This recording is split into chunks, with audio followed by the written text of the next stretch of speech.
नमस्कार दोस्तों। कहते हैं अफवाहें आग की तरह फैलती हैं। ऐसी ही एक अफवाह कुछ लोगों में फैली हुई है। संत रामपाल जी महाराज के शिष्य मरने वाले को कंधा भी नहीं देते हैं। आज हम दिखाएंगे कि इस बात में कितना सच है। जान लेते हैं संत रामपाल जी महाराज के मुखारविंद से ही। अब ऐसी अफवाह फैलाते हैं बहुत से लोग कि रामपाल तनु का है कि अपने जो कोई मर जावे उसने घसीट के ले जाओ, कंधा भी मत दो। इन्हें झूठ बोलने तो मतलब है और दूसरा काम नहीं। नकलिया ने कोई बात हुई, हम सरेआम कहते हैं संस्कार करो, विधि से ले जाओ। जो बेमतलब के बवंडर है वो ना करो।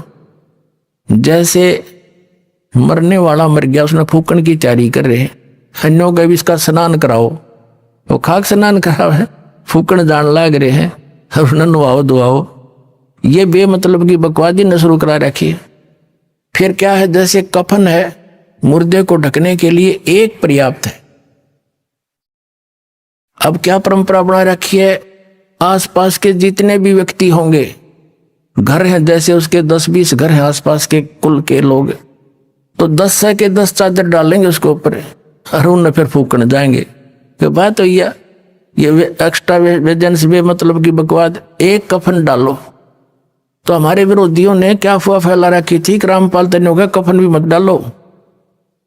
रामपाल नु का है ये एक्स्ट्रा मत डालो, एक अवश्य डालो। ये तो चादर भी डालना तो नाट्य है। बुढ़िया मर जाओ, उस पास की 20 चुंदड़ी डालेंगी, 20। एक बतेरी ढक के ले जाना, फूक के आना है। बता क्या मतलब है ये। तो इस तरह की जो अनावश्यक परंपरा है यह खत्म करनी पड़ेगी हमने। कोई बुद्धि से काम लो, नो थोड़ा कोई किसी के कहने से धक्के से मैं कह रहा हूं। ये ऐसे प्रमाण दूंगा कि आप अपने आप मानना पड़ेगा आपको, इसकी आवश्यकता ही नहीं है। तो इस प्रकार ये जो क्रियाएं हमने अननेसेसरी बना ली, ये परंपराएं, ये भी हमारे भक्ति बाधक है। जो भक्ति नहीं करता कुछ भी करो, हमने क्या दिक्कत है। जो डॉक्टर के ट्रीटमेंट के अंडर है तो डॉक्टर उसी के लिए परहेज बताता है। दूसरा से कितना रोगी हो उसकी दवाई ना ले रहा हो, क्या बताओगा उसको परहेज, कुछ भी खा मर। तो कहने का भाव ये है पुण्यात्माओं कि आप यहां गलत स्थान पर आ गए। ये रहने का स्थान नहीं है। अब परमात्मा ने आकर ये ज्ञान दिया कि और ज्ञान सब ज्ञान डी, कबीर ज्ञान सो ज्ञान। और जैसे गोला तोब का इब करता चला मैदान। ये तोब का गोला है तत्व ज्ञान परमात्मा का दिया हुआ, और कर दिया सारा साफ। थोड़े दिन लगेंगे और घना टाइम ना लगे, क्योंकि अब तो विस्फोट सा हो रहा है।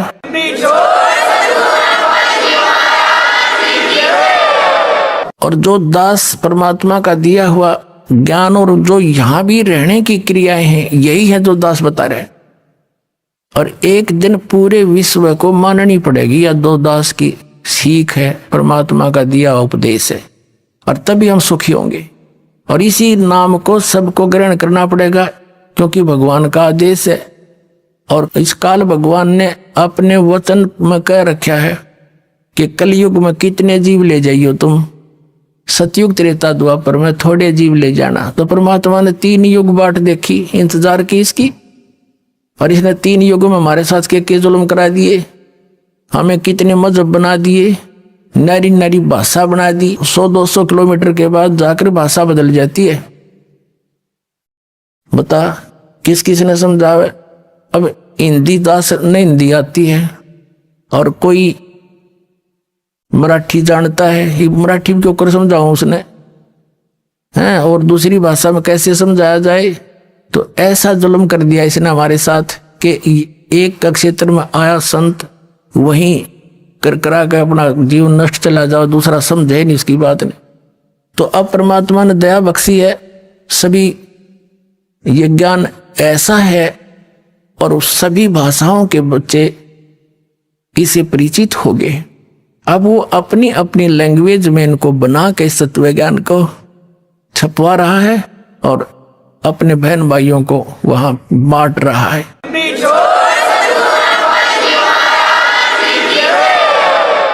तो परमात्मा ने ये मीडिया बना दिया। इसके अंदर भी एक बताते हैं एक ऐसा सॉफ्टवेयर बनने वाला है, कुछ बन भी गया है, कि वो किसी भी भाषा का हो, सभी भाषाओं में वो उसको कन्वर्ट कर देता है। दया भी दया परमात्मा ने करी आपके ऊपर। तो पुण्यात्माओं, परमात्मा कहते हैं और ज्ञान सब ज्ञान डी, कबीर ज्ञान सो ज्ञान, और जैसे गोला तोब का अब करता चला मैदान। तोब के गोले का आगे किले नहीं डट्या करे हैं, एक का बढ़ा दिया करे, 2-3 लगे बचा तो निशान नहीं पावे। तो ये परमात्मा का तोब का गोला है। और ये सोच ले एक किस्म का भी परमाणु बन गया। असली परमाणु दास ने बनाया है, अज्ञान के नाश करने का और सत्य को ऊपर उभारने का। एक पुस्तक जहां भी भक्त बांट आते हैं, उस परिवार पर कृपा होती है, आसपास के सुन सुना के वो भी उनसे पूछते हैं, फिर पुस्तक ग्रहण करते हैं। और वो क्योंकि अज्ञान गणा है, कई भक्त ने कहा जी 2 वर्ष पहले पुस्तक ली थी और आज दया हुई आपकी, बताओ इतना ज्ञान बना रखा है। एक भक्त आया महाराष्ट्र का, वो कहने लगा जी एक सांगली शहर है महाराष्ट्र में, सांगली, और वहां कोई आपकी भक्त ज्ञान गंगा बांटे थे। मेला लगा हुआ था हमारे धार्मिक, और मैं था भगवान शंकर का पुजारी, उसके अतिरिक्त मैं किसी ने मानू नहीं था। हमारे साथ मेरा भाई था छोटा, 10-12 वर्ष का, और हम सारा परिवार मत्था टेकने जावा थे शिव के मंदिर में। बड़ा मेला था वहां का। वहां पुस्तक बेच रहा था तो उसमें लिखा हुआ था कौन ब्रह्मा का पिता है, कौन विष्णु की माँ, ये ऐसे ऐसे। वो छोटा भाई जाकर हमसे पिता नहीं कैसे घूम, पहले वो लेने चला था, मैंने मना कर दिया कि ना ये तो बकवास लेकर रखी है ना। जब तो वो मेरे साथ आ गया, फिर पता नहीं कब निकल के गया, वो किताब खरीद लिया वहां से, बुक, और छुपा कर रख ली उसने। जब मैं गाड़ी से उतरने लगा तब देखा मैंने वो पुस्तक ले रहा हो हाथ में, उसे मैंने छीन ली और मेज पर उल्टी रख दी कि इसके दर्शन भी नहीं करूं। वह रखी रही 2 महीने तक। एक बार मेरा कुछ ऐसी टेंशन बनी, कुछ ऐसे सर्कमस्टांस बन गए, मेरा सिर पाटन हो गया, घनी टेंशन हो रही किसी बात की, और मैं बाहर बैठ गया चेयर लेके। थोड़ी देर में ध्यान आया, पुस्तक दिखी वो रखी रखाई। मैंने सोचा इसने देखता क्या है, मैं लगा उस पुस्तक को पढ़ने। होए मेरी तो टेंशन मतलब याद भी कोई ना कत गई, और 3 दिन कंटिन्यूस पढ़ी। अरे सह परिवार लेकर आ गया परमात्मा का बच्चा, सारे परिवार को।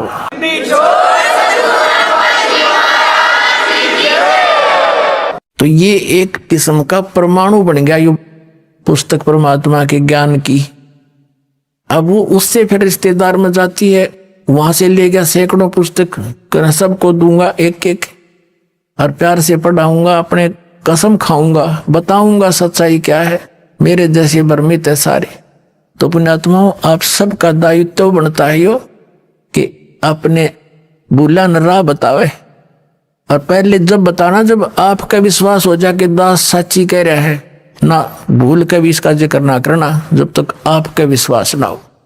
और विश्वास तो दास करा के छोड़ देगा, कोई बड़का का लेख है, भगवान के बताया हुआ ज्ञान इसमें इतनी भी मेन मेख नहीं पा सकती, और ये स्वीकार करना पड़ेगा, एक दिन आएगा।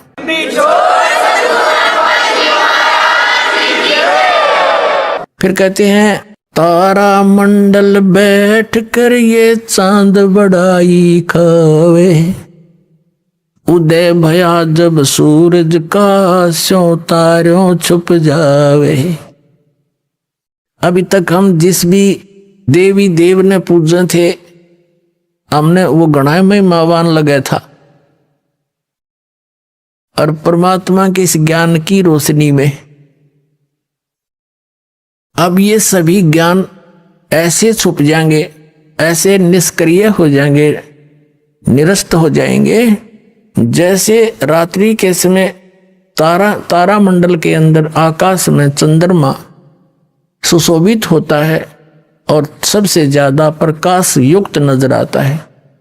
जब सूर्य उदय हो जाता है, वो रहता विद्यमान है पर उसका अस्तित्व नहीं रहता, हमारे लिए उसकी आवश्यकता नहीं रहती उस समय। तो अब ये सूर्य का उदय हो रहा है। अभी तो ये समझ लो वो देसी भाषा में झोल बोला सा ही है, यानी थोड़ा सा वो सूर्य उदय होने से थोड़ा सा पहले रोशनी होती है। अभी तो इतना होया है यो। अरे देखना जो शिखर में होगा सूर्य, पूरे विश्व में ज्ञान हो जाएगा, ये पूरे विश्व में।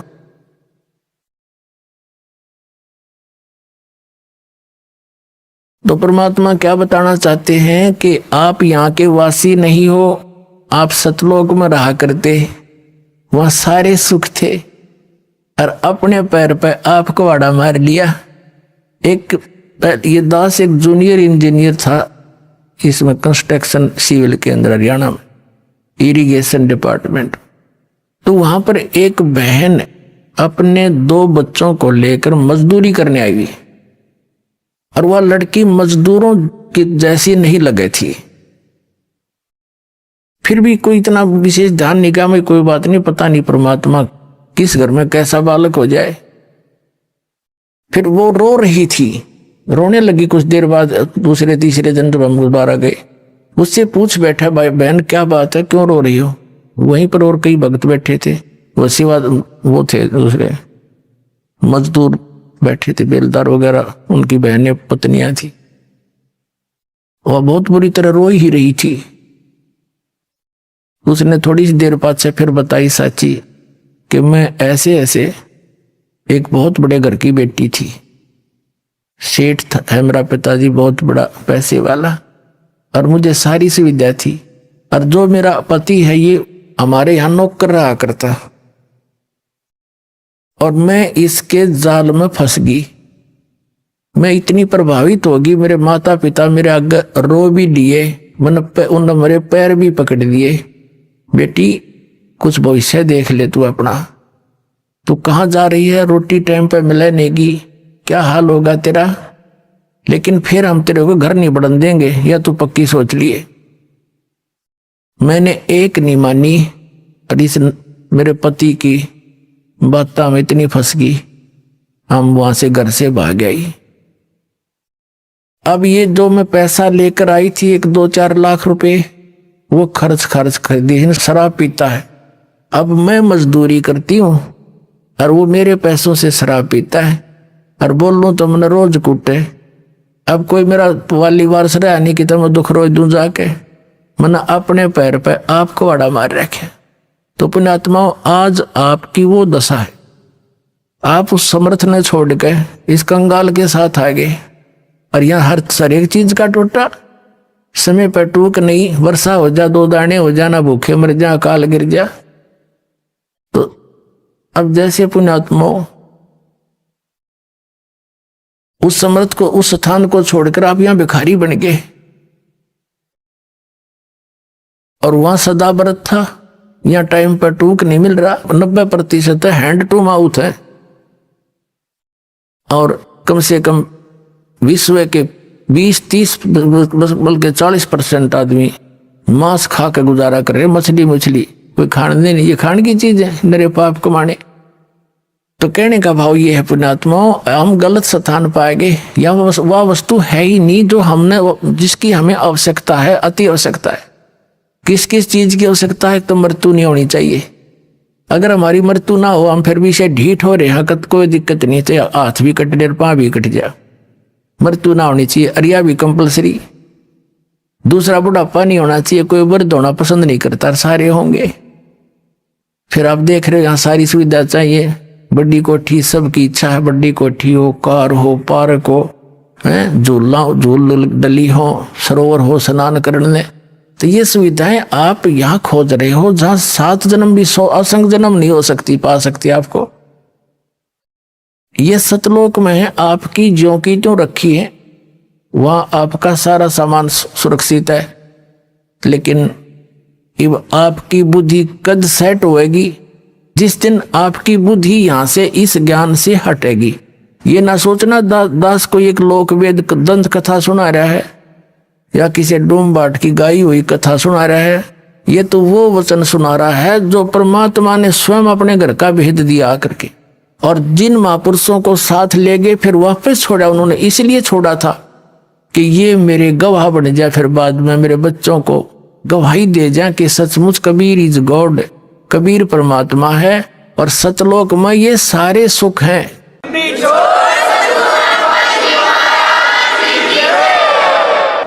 और वहां जाया कैसे जाता है? कोट जन्म तन भरमत हो गे, कुछ ना हाथ लगा रे, कुकर सुकर खरबया बोरे, कौआ हंस बुगारे। कोटि जन्म तू राजा की, ना मिटी न मन की आशा, भिक्षुक होके दर दर घूम लिया, ये मिला न निर्गुण रासा।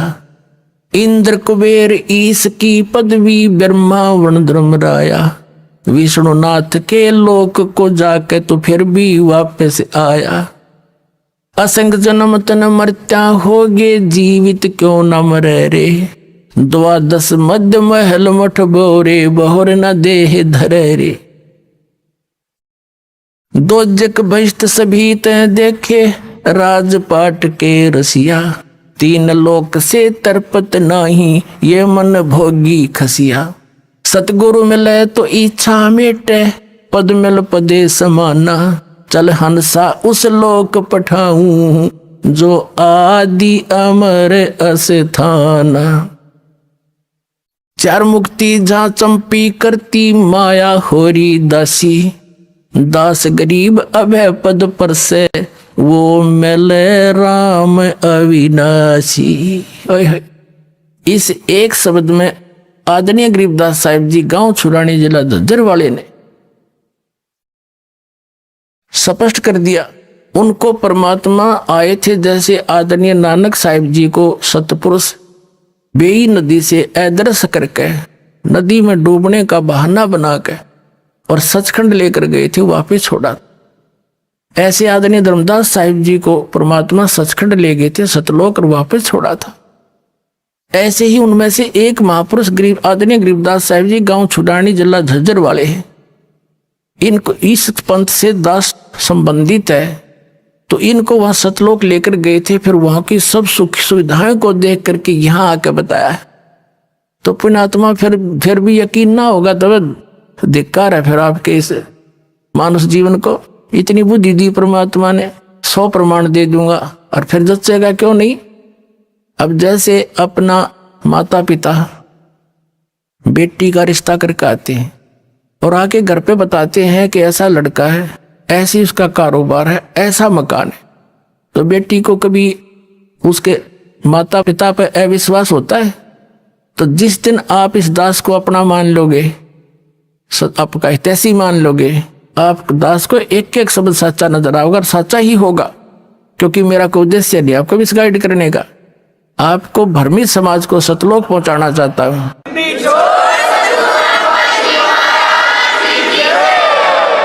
तो आदरणीय गरीबदास साहिब जी क्या बता रहे हैं कि कोट जन्म तन भरमत हो गए, कुछ नहीं हाथ लगा रे, कुकर सुकर खरबा बोरे, कौआ हंस बगारे, कुत्ता गधा सुअर बना, और कोटि जन्म तू राजा की न।